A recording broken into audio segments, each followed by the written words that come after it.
Hi, this is Mrs. Barnett, and today I want to talk to you about chemical change. Now in front of you, you can see that I have 3 beakers. Each beaker has an egg and some liquid, and the liquid happens to be vinegar.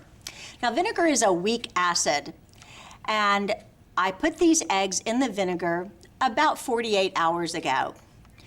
Now in looking for evidence of a chemical change, we can look for several different things. The first thing that we want to look for is production of a gas. And when you're looking in a liquid, production of a gas is going to look like bubbles. And as you can see by looking at this egg, wow, I have a lot of bubbles on this egg. Lots of bubbles. This egg is completely submerged in the vinegar. That means it's totally covered and surrounded by the vinegar. Now let's look at beaker number 2. In beaker number 2, it's only about halfway covered. And you can tell that there's some real change going on here, but let's see if we've got some bubbles. And yes, indeed, there are some bubbles on the outside of that egg. So if I look at production of a gas as evidenced by bubbles, it would look to me like beaker 1 and beaker 2 both have undergone some kind of chemical change. Now in beaker number 3, I have an egg that barely has any vinegar in it at all. But if I look very closely down to the bottom where the egg and the vinegar meet, then yes, I have some bubbles right there. So based on production of a gas, I would say that there is evidence of chemical change in all 3 beakers.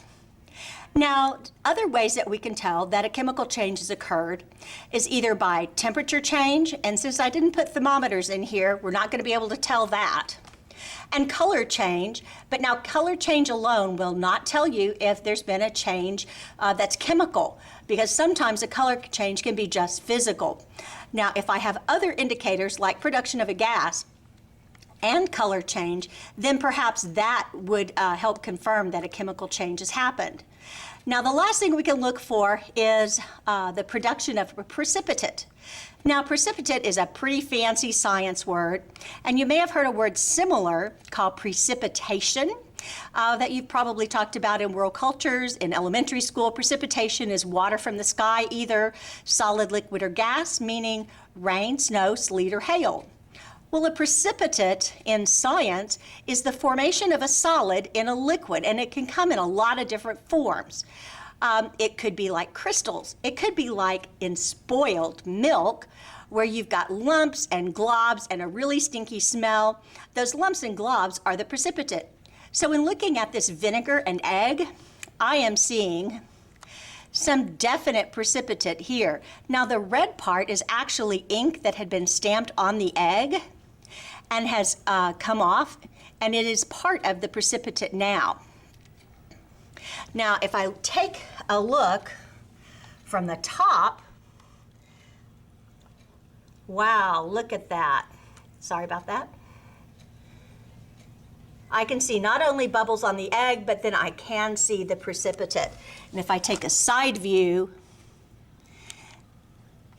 yes, there's some precipitate there. And with the gas bubbles that are on the egg, I would say that there is definite evidence of chemical change in this egg. Not physical, chemical change.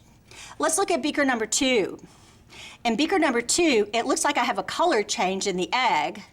That egg looks really strange. I do have the gas bubbles, and if I look right along the edge, look, there is that precipitate. You can see some of it clinging to the side of the beaker. Right there, there's some precipitate. So this egg also shows 3 signs of chemical change, and that is production of a gas, color change, and that precipitate. Now let's look at beaker number 3. In beaker number 3, because I have much less vinegar, I have just a little bit of precipitate. Do you see that there? My egg looks almost like a mushroom, and so the shape of it has changed, but I know that that's probably not a physical change, because just changing shape is a physical change, but this egg has changed because it's been in the vinegar. And so it also has this kind of strange glow on the bottom that's kind of orangish. And so I'm going to say that yes, that is evidence of chemical change.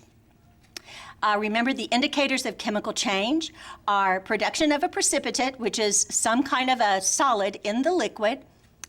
It could be a color change or a temperature change, and the temperature change we could not tell because we did not have thermometers in here to begin with, or it is the production of a gas.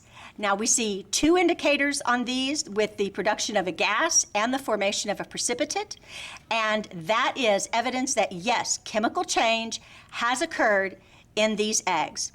I hope you've enjoyed this lesson on chemical change and that you remember it for the rest of your entire life. Signing off, Mrs. Barnett at Grisham Middle School.